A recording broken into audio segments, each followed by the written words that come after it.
What is going on, everyone? Welcome to another Bucks on Deck podcast. Hopefully, everyone can hear me or us, and it isn't all nasty. I guess we'll find out here in the morning. But I'm Anthony Murphy. With me, as always, my co-host Nola Jeffy. What's going on, Nola? How you doing? Oh, just dealing with some technical difficulties apparently, and it's going back and forth. I think we're good now. I think we're good. And the thing is, the hotspot that I use, I don't know if I actually have hotspot on my plan, on my phone plan, and I usually just use my phone for these because it's the best that I have available in the house. So maybe I actually don't. Maybe I do, and I just finally hit that limit for the month. But we'll see how it goes. And but today we're gonna talk a little. So the first half of the minor league regular seasons will be over and done with by the end of the week.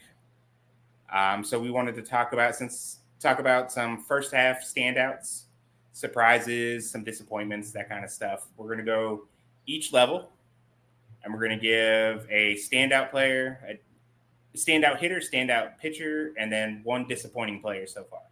And we're going to go all the way from AAA all the way to the complex. And I guess we'll start. You want to start at the top? Yeah, let's start at the top. We'll start at the top. Let's start with the bad and finish with the good.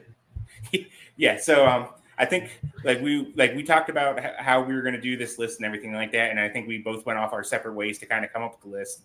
And then when we kind of came back together, I think we both had the first initial thought, and that was, man, things are rough in the upper levels right now. Because I was even getting to the point where obviously if Priesters hurt, that would have probably been the guy. So I was like, oh, what about Domkowski? I was reaching. I was like, was it a Gao? I was like, maybe. I feel like Isaac Madsen is having like a decent year too. Yeah, he's doing pretty well. But do we really want to sit here and talk about like a AAA reliever for a couple minutes? Yeah, so was the second part of Rule 5 draft selection? So we kind of cheated, and because he is technically in AAA, we'll go and start with pitching. He is technically in AAA, and he has made a start there.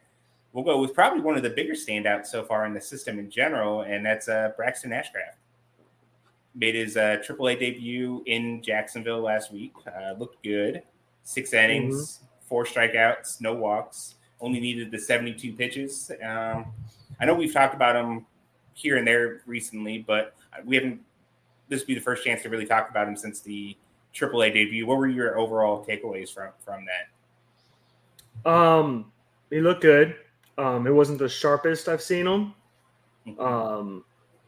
It was kind of it was better than like earlier in the season with Altoona when like command and like pitch shapes weren't really there and he wasn't really spotting well. Like you could see that the breakers were kind of there, but he didn't seem to be like spotting them as well as usual. But he's still strike thrower, got some weak contact, got some swings and miss. He didn't get a single swing and miss in the first inning, and I think he got like 5 in the second.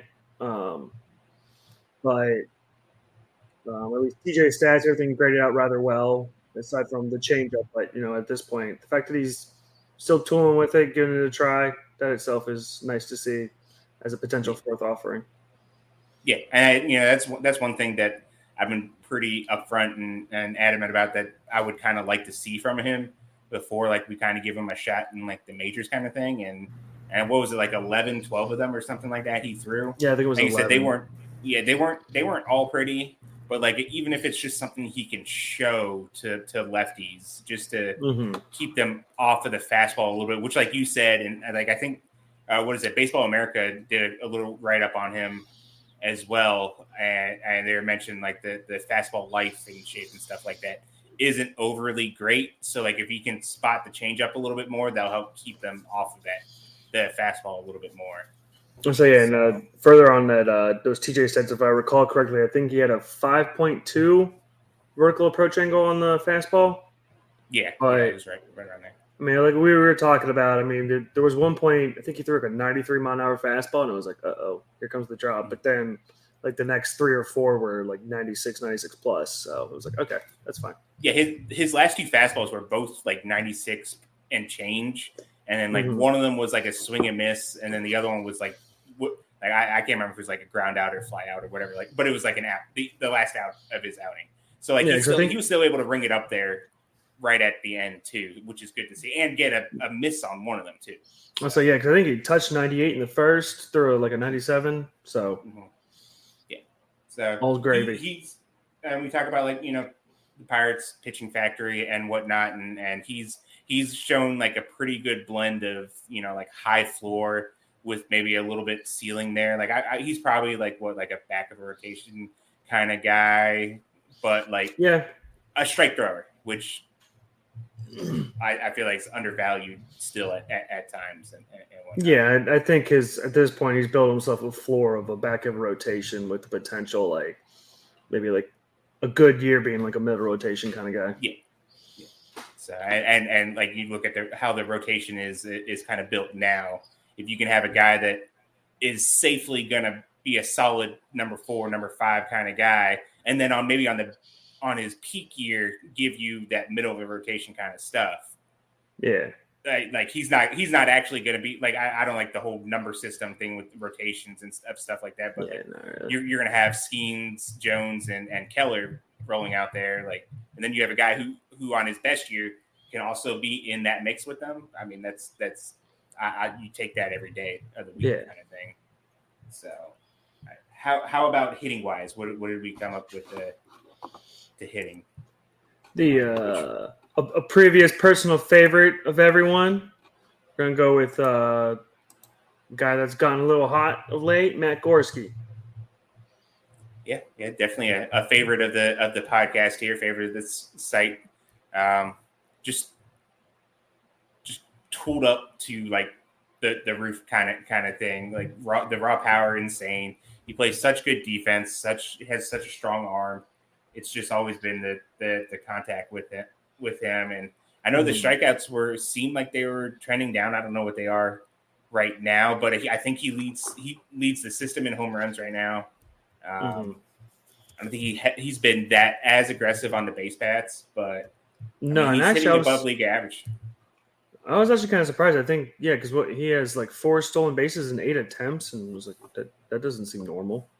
No, yeah, he's been a 2020 guy the last 2 years, so he's definitely a guy that could do that. But I remember when he was down in Greensboro, and like Tim had a chance to talk to him. Like he even joked around with I'm not even having a chance to steal because like everything's going over the fence right now, and Gorski's hitting the ball pretty hard right now. So like maybe the opportunities just aren't there because everything's double, triple home run kind of stuff. Right. So it was just nice to see. What's that? No, go ahead. Oh no, I was just gonna say real quick that and then it was nice to see. It felt like that leg kick. Just once he got the timing of that new mechanism down, he just took off. So it looks like it's a comfortable part of his swing now. And you talk about like center field, they need outfield help and stuff like that. Michael Taylor isn't exactly hitting well. I mean, he's still playing above average defense, I believe, and Sawinski's still trying to figure things out. I don't know if there's a roster move that you can make right now to make room for him there. But like, I mean, at some point, I feel like maybe you do just give him a shot to see how it goes. Yeah, I think maybe. Well, I don't know if I said it on Twitter or the bod comments, but I felt like worst case scenario would be like 2021 Anthony Alford. Yeah. Good defense, gonna strike out a lot, but could run into a couple here and there. And I mean, still looking for. I mean, the offense is clicking pretty well right now, but it'd just be kind of nice to get, a little additional help to Brian Reynolds out there in the outfield. Maybe they're just, like I said, I don't know if there's a roster move right now for him to kind of get him there, but like injury or something like that comes up, maybe he's someone that you can look to. All right, well, we're going to give you like 2 weeks and see what you can do, kind of thing. Yeah. If he keeps it up. Someone who hasn't really gotten a shot just yet, but he got one last year, and I think he's a guy during spring that I was kind of hoping would make the opening day roster. I felt like he made a pretty good case to be the starting second baseman next to Triolo. I think right now the biggest disappointment, there's not much in AAA like prospect wise. Like this guy isn't even really a prospect anymore technically, but I think like the biggest letdown right now is Piguero. Yeah, he's sub 100 WRC plus. I pulled up some of his numbers. Like he has a 197 expected batting average against fastballs right now. Like his whiff rate is like over 40% on sliders and curveballs. Like it's just it's been rough, and like he's a guy who not to the same extent I feel like Gorski, but he's kind of like in the Gorski's mold to where like he has the tools to be like a really solid player in the majors. It's just a matter of like I feel like he never can put enough of them together to have things click. Yeah. So what is it? He had like collectively between the minors and the majors, he had like a 2020 season last year, right? If I recall correctly, or like close. Yeah. So. Did he? So I'm trying to think. I know who was it? Jack Brannigan. We had to be like, if you count as there's on a fall league homer, technically he hit 2020. I think Brannigan had 19 home runs. Yep, he finished one short. But yeah. But let's see. Wait, Peggy. 13 in the minors. I mean, he had 20 bags in the minors alone. Let's see. Yeah, he hit 20 home runs exactly. Yep. So someone with that 2020 kind of upside kind of stuff, it's just a matter of putting it together. And this year's just been nowhere near. And the crazy thing with it is too, is like his strikeout rate isn't that bad right now. It's like right at like 20, 21% right now. But it's just like there's so much swing. That's why it's like sometimes like the strikeout rate can be a little misleading because but if he's missing 40 plus % on breaking pitches and stuff like that, like he's just gonna get eaten alive in the majors, and like he's not even hitting league average right now. Well, actually, the funny thing is his average and OBP are basically the same as they were last year. It's just his slugging's down 70 points. Yeah, and he's only his average exit velocity. I didn't like dig too deep on like everything on it, but like his average, it's below average right now. It's like at 86.9% right now. So he's not really driving the ball either. Like I don't know what it was last year in the majors and all that, but I have to believe it was higher than what he's hitting it. So he's not hitting the ball with that kind of authority either. Yeah, so it's just been kind of rough this year. Yeah. All right. Well, switching to AA now, and AA also wasn't exactly the easiest easiest thing to pick, but we went ahead and I guess cheated a little bit again, and we went with Sammy Sayani, for the hitter, the standout hitter. He's got 120 at bats, so. And it's like right now, like his AA WRC plus is slightly below average, but it's like right there. It's right there. So I know Siani's your boy, so I'll kind of let you take control here and kind of go over kind of what's impressed you so far about the season. Well, I mean, you got the usual suspect type stuff. I mean, fast kid, good defense. He hasn't been stealing bags at the same clip as he had in previous years. I'd say I think he tuned down the swing a little bit. Because I think some of the biggest steps forward he's taken, which in Greensboro, his third year, he actually had a higher walk rate than K rate. And one of the things I feared was when he got the AA is that strikeout rate would once again tick back up, but he's actually still got a K rate under 20% through 32 games. So that's very promising to see. The one issue currently right now, I think it was higher a couple weeks ago, but his ground ball rate's at 50%. So he probably needs to get balls up a little bit more. Altoona doesn't help a lot, which 'cause I think Baseball America has like a 2-year split of different park data, and like the WOBA weighted on base average for left-handed and right-hand hitters is about the same. Like it was like 101, 102, but like the home run rate for left-handers in Altoona was like an 82. So it's not a very good ballpark for power. You have to like rope it down the line, which he did, I believe, yesterday for a triple. So it's been kind of the same with him and Chang, to where they'll go on like a 3-4 game tear and then disappear for 4 or 5 games. Yeah. But as a whole, I think he's taken some steps you want to see forward. Still only 23 years old, so he's got time. So yeah, I think there's some promise. Also, Sammy Ciani better than Hudson Head. I mean, they're giving Ciani a little bit of a head start right now. They give him a head start because he's you like that, don't you? But yeah, it's like I said, the overall numbers maybe isn't quite there yet for Ciani in Double-A, but he's doing a lot of the little things that you want to see. Like you said, he's not really striking. He's still not striking out really. It's a tough ballpark for lefties when it comes to power.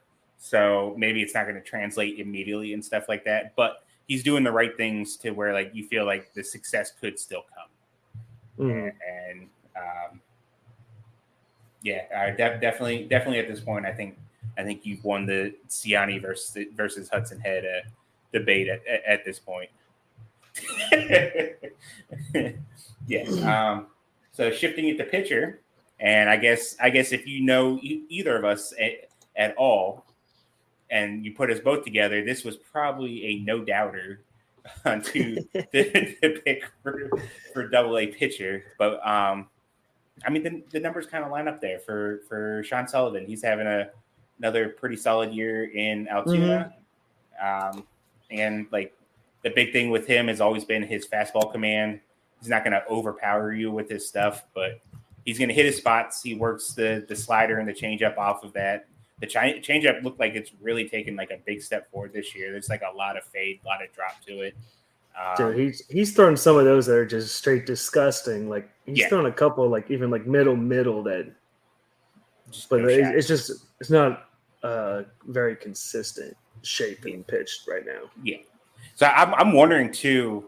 It'll be interesting to find out maybe if he changed like the grip this year, and maybe that's why he's struggling with consistency, and then maybe why it's also dipping a lot more, has a lot more movement on it. Oh, well, there's also the fact that he changed his arm slot, which Alex Stumpf talked about, so that might have played a part as well. Yeah. So, but yeah, Sullivan's pitched really good. It's his second year in Altoona, but I mean, he's still a guy that like we've both been like incredibly high on throughout the season. I don't know if you have his numbers so far this year that you can rattle off real quick before I can. Well, I mean, for another thing, I mean, he's still only 23. He won't be 24 until October. But through 16 2/3 innings pitched, he has a 3.26 ERA. And what I found interesting was his FIP last year in 113.2 innings was a 4.16. This year, it's currently a 4.18. And his xFIP last year was a 4.81. This year, it's a 4.64. But I know one aspect we had talked about was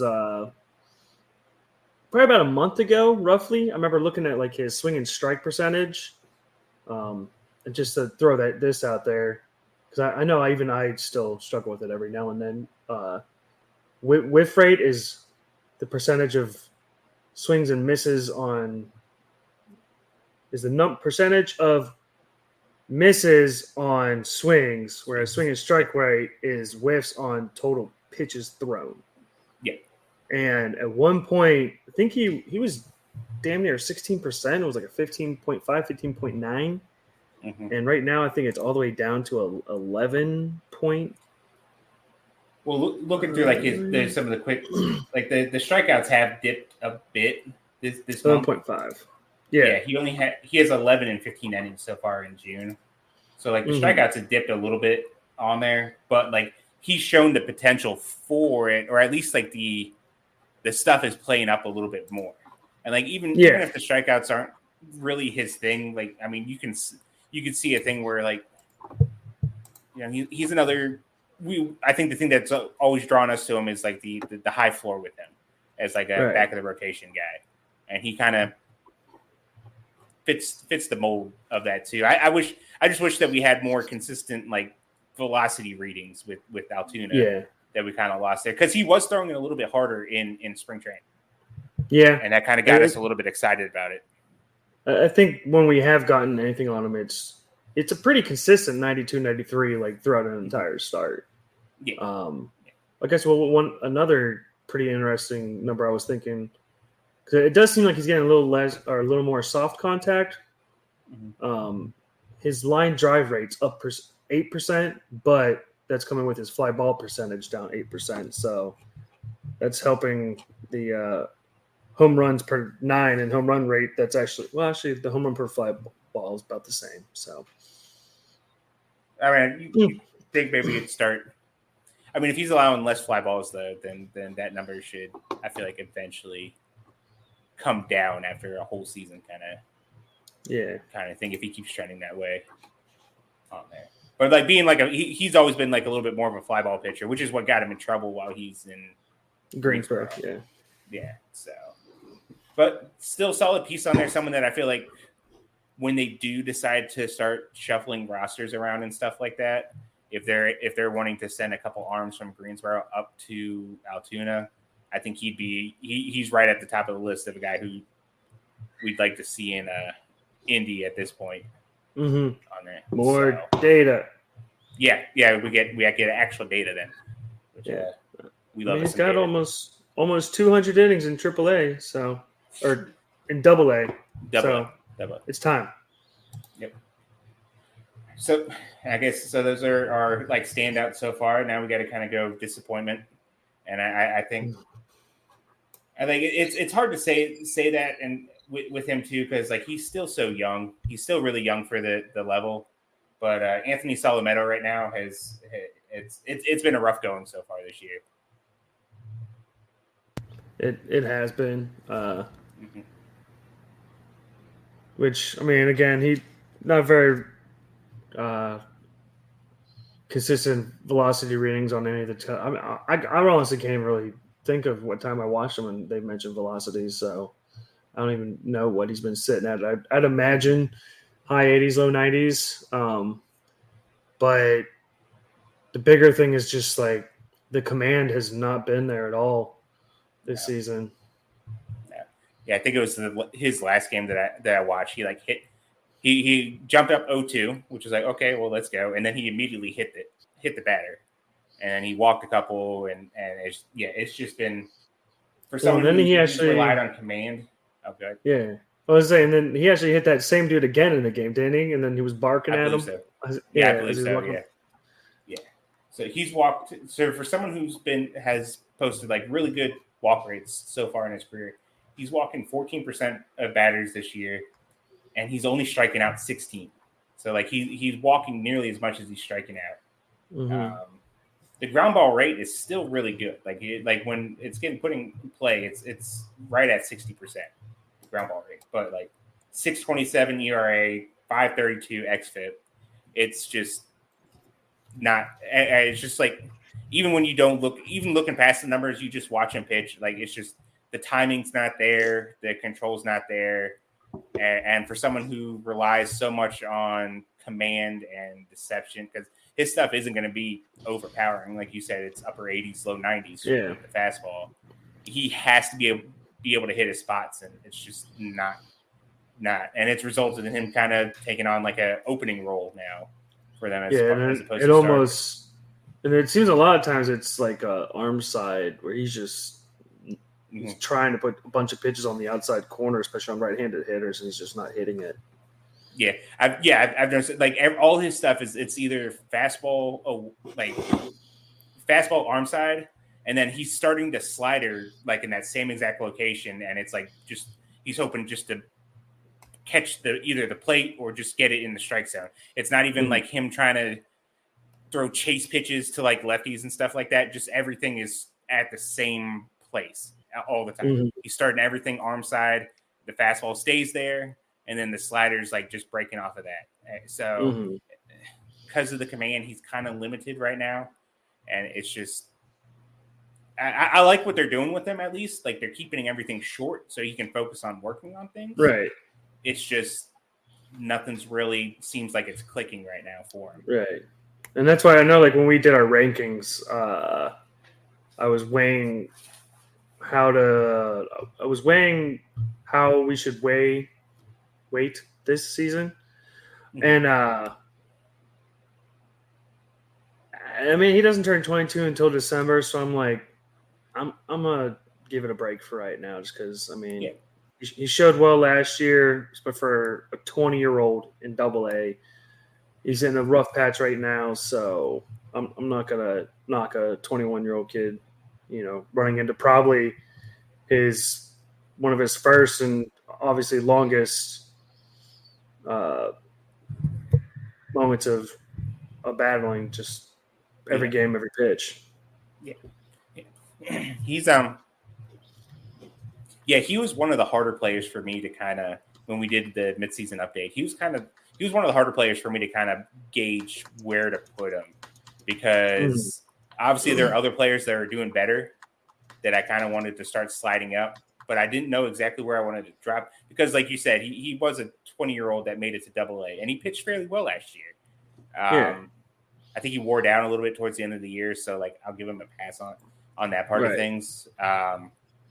It's just been a different thing. And like I think the only game that I actually got like a consistent velocity reading for him so far was like his first one, and that's because Connor was there, and I DM'd him about it, and he said it was like 89, 90 or something like that for the majority of the game. So I don't know. I know I talked to someone, and there's talk maybe about, because he's had issues making it through the entire season, maybe they're going to have him scale back the velocity early on to just to kind of make sure he can get through the entire year.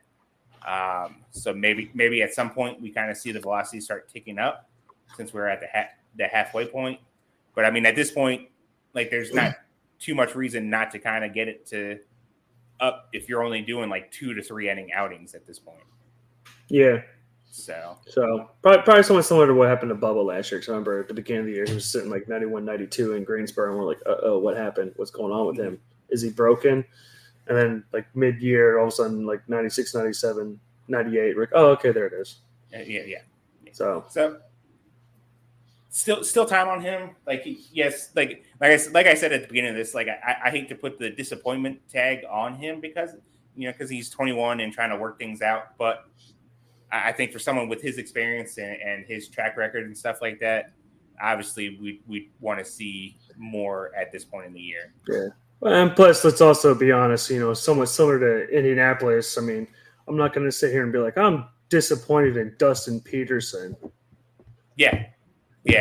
I mean, that's what else did we release? Yeah. Right. Damn it, Seth Beer. Hit more home runs. I started being like, am I going to have to – I started thinking for a second, like, am I going to have to write Seth Beer down as the standout on this Double-A team this year right now for hitting wise? I'm like, no. I'll go with the guy. I'll go with anyone else but that. Yeah. But I guess Greensboro is probably well, I guess they are the best team right now in the system, I would say, outside of maybe the complex team. They're the only team that's fighting for a playoff spot in the when it comes to the first half. And I think the hitter is probably the easiest answer that we've had to come up with here tonight. Yeah. So Charles McAdoo, he's really good. He's What is it? yeah, yeah, Eh. yeah. So batting 344, 423, 575, 172 WRC plus, 12 stolen bases, 9 home runs. Walk rate's good. Strikeout rate's good. Swing and strike rate was under 10%. I think for me, what is it? He hit a home run the first pitch he saw last week against Winston-Salem.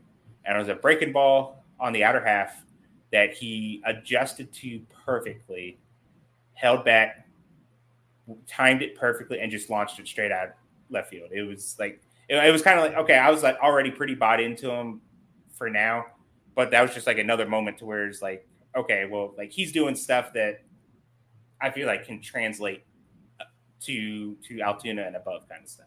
Mm-hmm.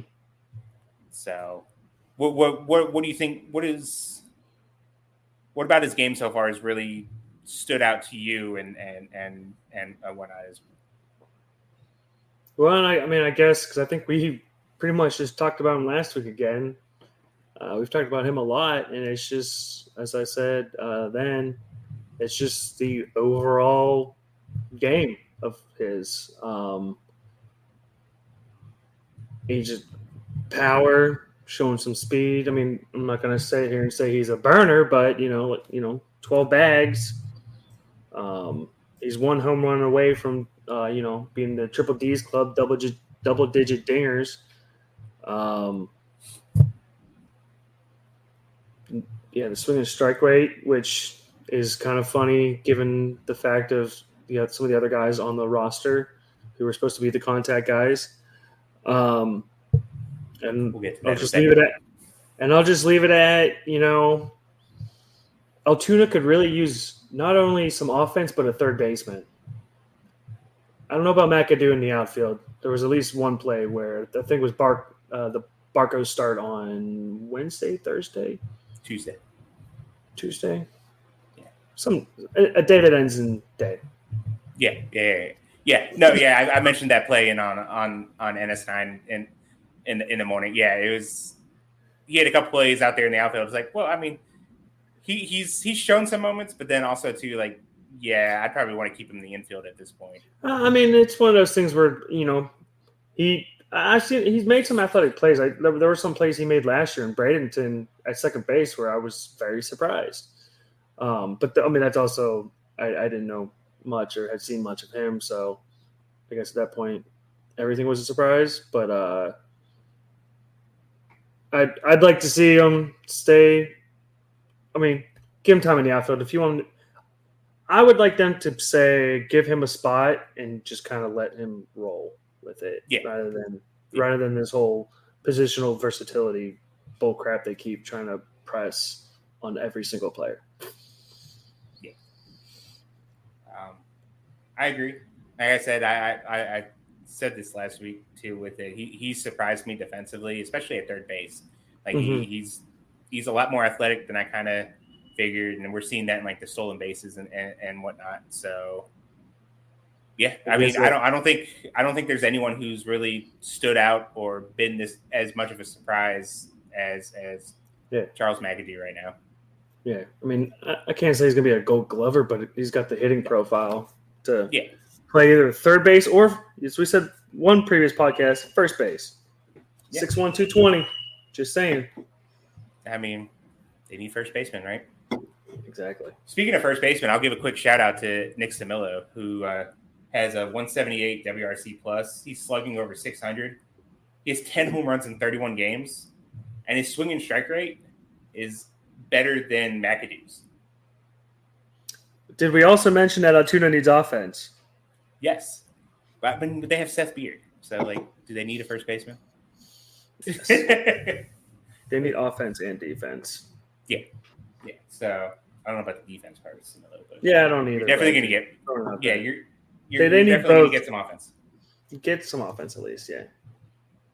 Poor Greensboro. They're gonna pick apart their offense, and what are they gonna have left there?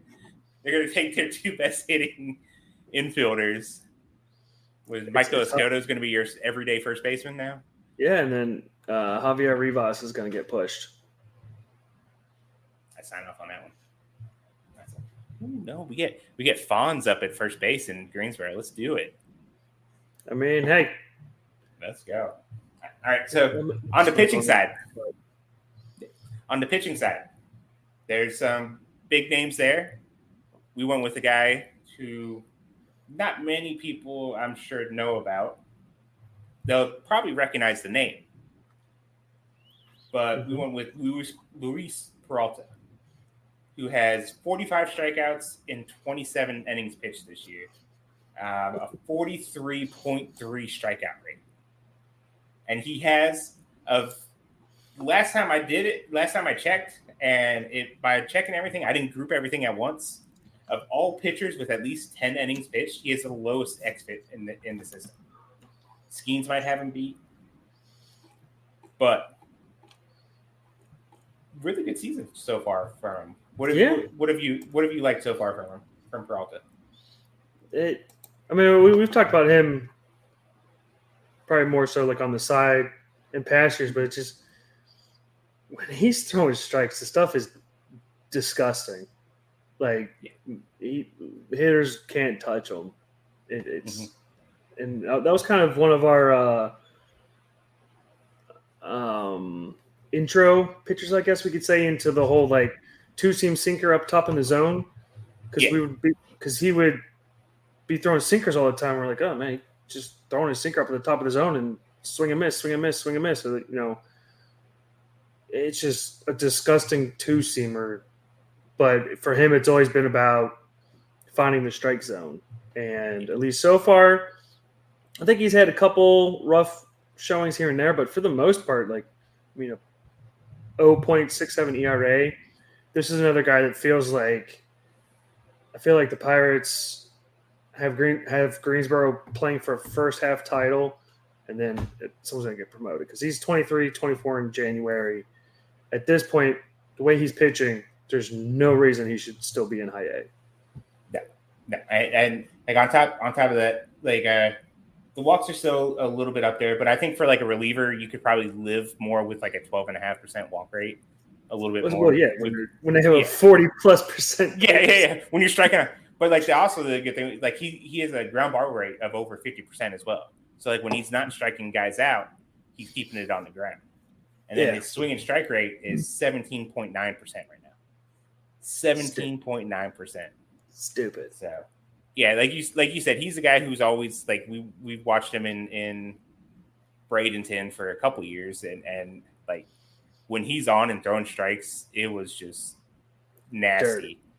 And but then like he spent time on the development list working on stuff, and it was just always seemed like it was just one step away from kind of just unlocking stuff. They shipped him to the bullpen, and boom, here we are. Mm-hmm. Really, yeah, good start to the year. Definitely someone that there's a lot of guys on this. Greensboro is just going to get gutted here in a little bit. Probably. Yeah. But so Luis Peralta, standout pitcher. Now on to the disappointment, I guess if you want to call it that. And that is all right.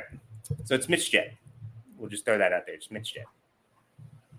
We always knew that there was going to be a risk involved with Mitch Jett because of the lack of power. We were hoping he would kind of ride the incredibly high contact rate straight to the majors, and he has the contact rate and he has the speed. He'll figure something out. The only issue is when he isn't making contact, turns out he doesn't have much else to offer. And if you're only batting 200, things are going to go very badly. It's been tough.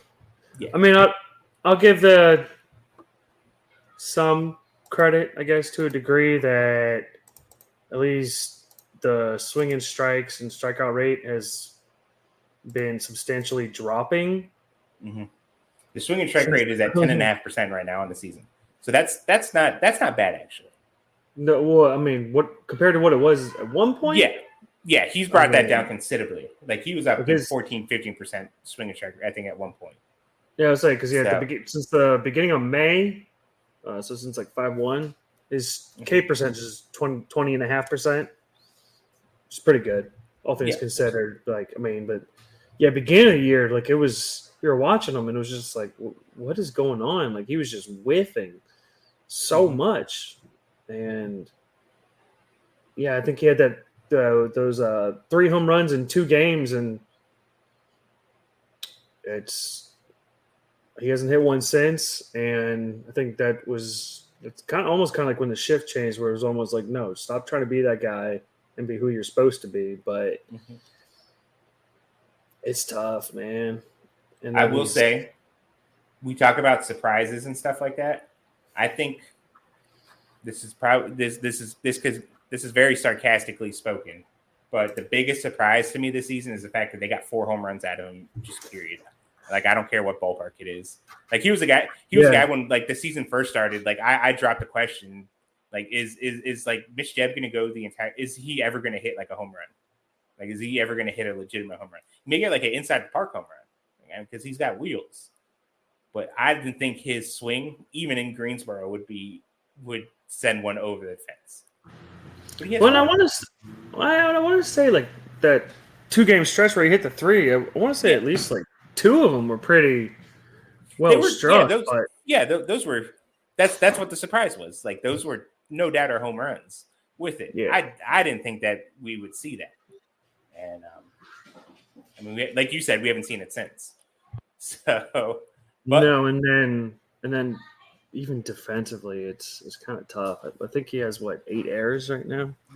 The thing with the like, and if we're going to talk defense, we can get really sidetracked on that. Like I could go down it, but I mean, they had Greensboro's rough right now because they have with Brannigan out, they have 2 guys that should not be playing shortstop, playing shortstop right now. So it's been rough, and like I mentioned before, like I would love. I know they like BA threw it out there that like maybe they could shift him to center field. I would love for them to actually take advantage of his speed and put him out there. Add a little more value to the speed. So yeah, you brought up a good point that with like Lonnie White there, maybe they want to give him as much playing time in center as possible. So yeah, I mean Hudson Head could go to right, left, the bench, wherever. Yeah, I see you out there. or just put him up with his buddies in Altoona, Bowen and Ciani. Just let it ride. I'm all for that. I mean, they worked some magic back in 2021 in Bradenton, so maybe they need to get the group all back together. All right. So, do you have anything else on Jeb you wanted to add, or you want to move down to the Marauders?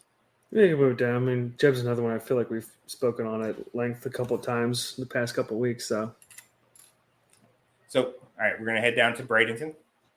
And the pitching thing was like we talked about it a little bit about because there's like 2 guys who are clearly standing out, and one of them probably more than the other. But then we both kind of asked ourselves the same question about it. Is like we felt like one of them should be like performing the way that he's performing, given his age and like coming out of college, and then the other guy who maybe doesn't quite has the same numbers, but he's 19 and doing it at a more advanced level kind of thing. Mm-hmm. So I think we both lean towards doing Michael Kennedy.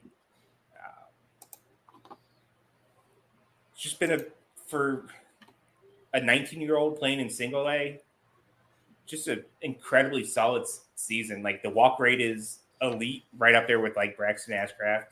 331 xFIP. The swing and strike rate above average at 15.8%. So just really, really good stuff so far from Kennedy. Another prep guy from the Pirates. Yeah, stole him away from LSU. Poor Nola. Yeah. Poor Nola. Yeah. I don't really have a team, so it's okay. Yeah. I beg to differ.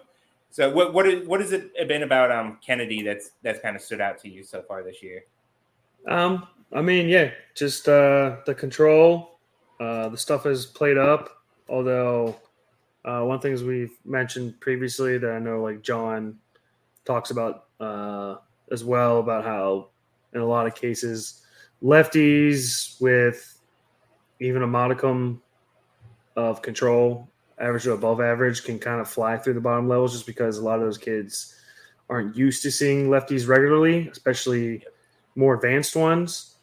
He's ran into a bit of a rough stretch lately, 11 earned runs and 13.2 June innings. But on a whole, again, yeah, he's only 19 years old, his first full season.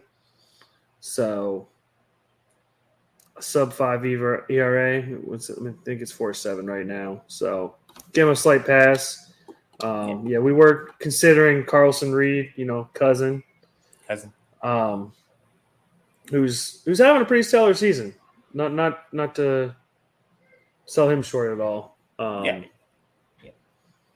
I think Reed has done a lot better than maybe I thought as a starter. He was kind of guy like, to an extent, I would have rather seen maybe someone like Jaden Woods get a shot in like the rotation over Reed, and maybe just throw Reed in the bullpen and kind of let him go.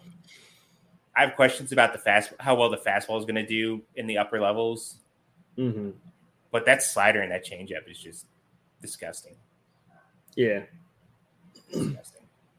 So going over to the hitting side of things, and we're gonna start. I feel like we're gonna start just assuming that I was the one who picked all this stuff by some of the names that we're picking here. But Omar Alfonso's had a pretty good year in Bradenton so far. He's been okay. Yeah, the power's starting to trend up. It's starting to translate more into more traditional power. Like the exit velocity numbers have been up all year, but he's starting to elevate the ball a little bit more. He had the opposite field home run this past week, and still plays pretty good behind the plate defensively. Been playing more first base now as like Plaz is kind of getting. Well, him and Plaz are kind of splitting time evenly and stuff like that. So the walk rate's still really good. It's at 15.9%. The strikeouts have gone up a little bit, but he's still just 20. Overall, still really good, pretty good contact numbers, and especially inside the strike zone. And he's one of the guys who like moved up really high in our rankings. Did you what was your mindset going into like ranking him in like the update? Because I know he was someone that wasn't on our list at all going into the season. I think it just how well he's contacting the ball more than anything. I mean, just he hits the shit out of the ball, and he ran into some swing and miss and strikeout problems here and there. Again, another thing we've talked about previously, but he kind of adjusted after. It wasn't like previous years with like a Moika, Yordani last year. And some of the other younger kids just, they just don't seem to adjust to, full season pro breakers. And it seems like he at least adjusted and made steps forward that you'd like to see, slightly above average. And then just the fact, premium position catcher, it's nice to see, which it potentially could become a position with an embarrassment of riches a year from now. So we'll see. Yeah. But I just think there's promise as a hitter. And if we're being honest, a lot of it too came down to is just above him. It was kind of like, what all else is there to really grasp onto? Yeah, there's some intriguing names in Bradenton, but none of them have really, I feel like, put together the complete kind of season that Alfonso, or like you said, has shown the ability to adjust just yet.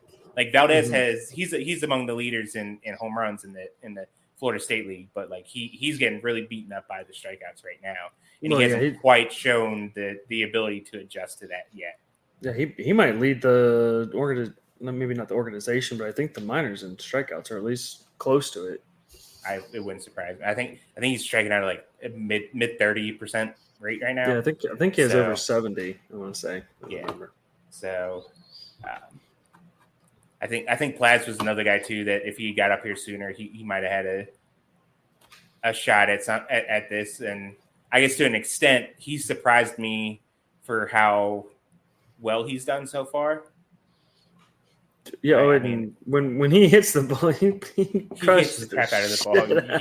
He hits he gets every bit of it when he gets a hold of it. But we could talk about Plaz another day because I feel like that'd be a fun topic and stuff like that. But shifting over to the complex, last level, we'll start with hitting again, and there's a lot of notable names here. There's some guys that we know about that a lot of people have heard about. We're gonna go with a name that we didn't really know much about it going into the season, and Richard Ramirez. Not the serial killer, who apparently that was a thing. I didn't know that until someone brought that up to me. True story. True story. Yeah. So Richard Ramirez, not the serial killer. He's a catcher, 18 years old. Was featured in Baseball America recently for how hard he was hitting the baseball. Has some swinging, has some swinging issues currently, but like his OPS is right there with Jordani's and Johnny Severino's and Tony Blanco's. So, and he has a cannon of an arm, as well. Yeah. So, I mean, thoughts early on. Well, not to, because you were down there, and I think I was watching the feed, and it was just something about him. Every time he was up there was, or at least when he made contact, it was like, oh, look, that one was over 100. Oh, that one was over 100. Oh, that was like 108 mile per hour foul ball. Like, who is this guy? And then, you see him behind the plate, and I mean, I honestly wouldn't be surprised if he might be one of the better defensive catchers in the system already. Mm-hmm. Like, I would probably. I mean, depending on what Wyatt Hendry and Shockley are fairly good, but he's definitely he threw out like right at 50% of base stealers last year in the Dominican. He's in the 40s again. Over 50%.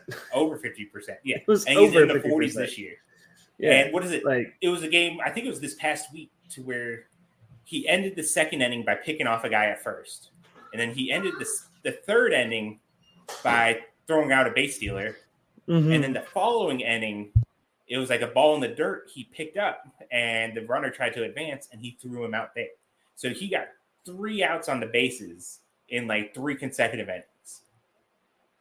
The arm is stupid. Yeah, the arm's incredible. And it's just like get a little more contact there. And I mean, he is 18, and like you could probably make a case that like his kind of profile and stuff like that. Maybe you could have left him in the Dominican another year to kind of stew.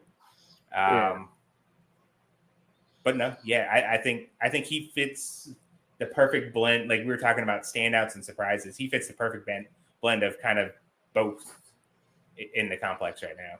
Yeah, and I think you made a comment. It might have been earlier today where I think you made the comment that he's kind of doing what you expected from Tony Blanco Jr.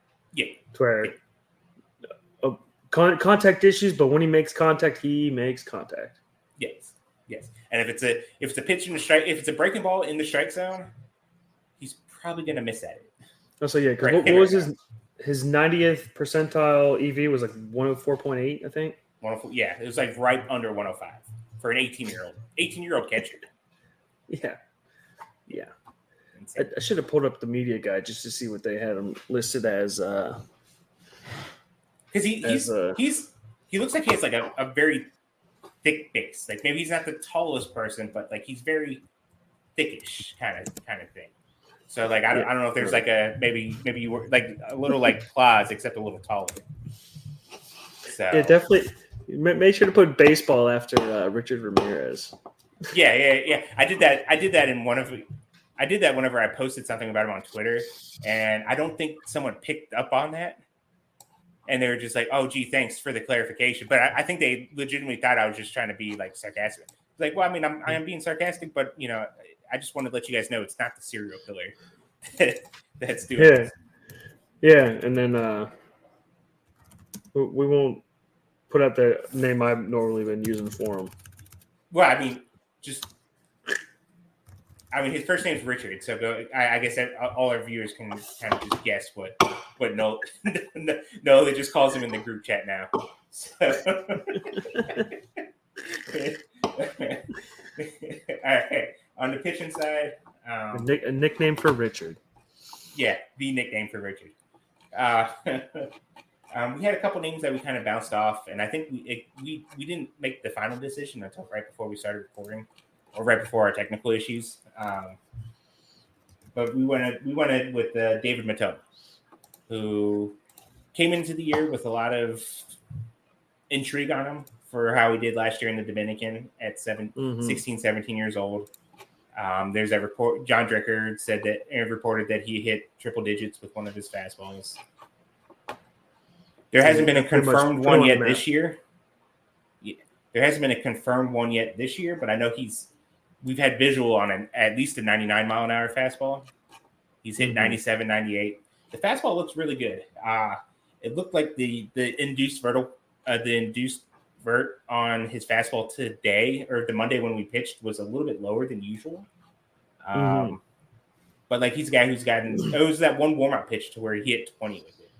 So yeah, like it's there.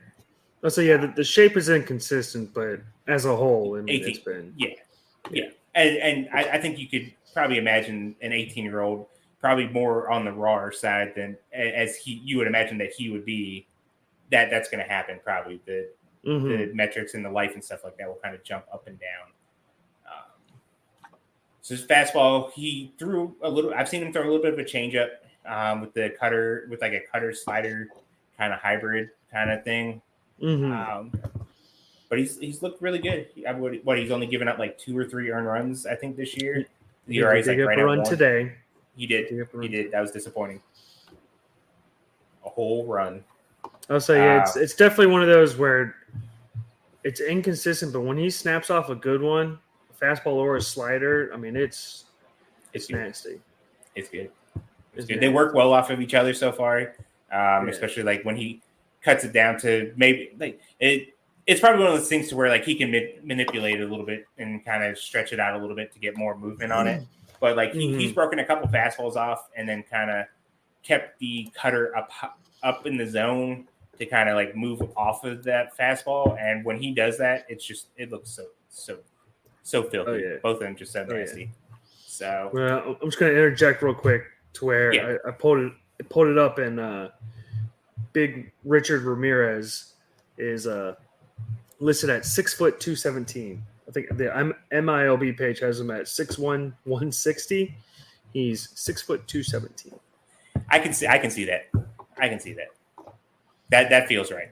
There's a lot of players that I still will question, and John Lopez would be one of them. I don't know what he's listed on there, but I would question whatever you tell me. I'll probably question it. But hey, he was smoking the ball the other day. He was. I don't know why they're trying to hide him. What is it? Let's see.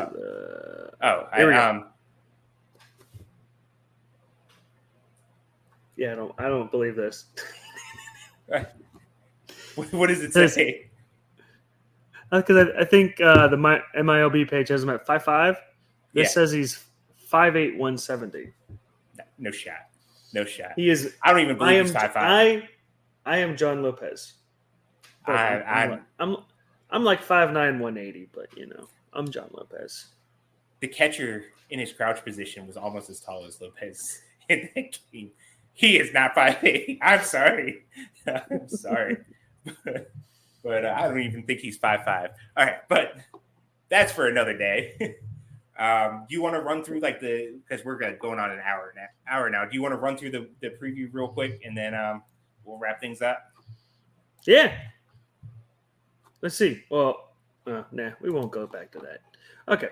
So to start off, this was probably one of the better past weeks for the organization. There wasn't a single club that had a below 500 week, which is great. So the DSL Pirates Black went 0 and 5 last week. the preview is only for full seasons, so doesn't count. Doesn't count. Okay, I just wanted to throw that out there. Yeah, the AAA Indians are taking on the Iowa Cubs. Unfortunately, Cade Horton's on the IL. Has been since the beginning of the month with a let's see, I had it written down here, a subscapular strain. They said he would be out 3 to 4 weeks, so that's going to be the whole month, rehab at some point, so he's not there. I meant to look up how to pronounce his name, but I didn't. Owen Casey? I'm assuming Casey. Consensus have top 100 prospect, Cubs second overall. Then a couple other guys we've seen there the last couple times they faced him, Luis Vasquez, Brendan Davis. Brendan Davis is having a pretty good year, bounce back year, but had a lot of problems with injuries. Then of note, the AAA season ends on Sunday. Indianapolis is eliminated. Down to Altoona. Altoona has been long eliminated, although they did have a 4-2 week. They've actually been, over the last 10 games, they've had the best record in the Eastern League at 8-2. They get to take on the Bowie Bay Sox, who are always fun to take on. You obviously got Samuel Basalo, who's a consensus top 100 prospect, the Orioles second overall. Dylan Beavers, Seth Johnson's healthy and throwing again, looking real good. Judd Fabian, obviously another fun week competition-wise. We'll see. Harrington had a fantastic start. Bubba's looking a little better. Defense was not his friend this past week, per usual. So hopefully good show-up week. Grasshoppers in high A are the only team that still has a chance at a first-half title. After a 5-1 week, they are half a game ahead of the Jersey Shore Blue Claws, but they'll be taking on the Hudson Valley Yankees affiliate, who are third in team OPS and second in team RRA. Not much in terms of top prospects. Kyle Carr is 11th overall per pipeline. He has a 6.07 ERA across 46 innings. He was the Yankees' third-round pick last year in 2023. So hopefully Greensboro can light him up. The Hudson, Tuesday, Wednesday, Thursday, and then get promoted because the A-ball leagues, high and low A, end on the 20th. So Altoona's 8-2 in their last 10. They don't need any help. They'll be fine. Yes, they do. They've had to demote MLB experience and heavy AAA experience players down to Altoona for them to be competitive. AC Flowers. Yeah, Seth Beer. Yeah, which, completely random. You know, Joe Perez feels like he should be older than 24, but he's only 24. Low A. Bradenton Marauders. They've long been eliminated, but this is going to be a fun week.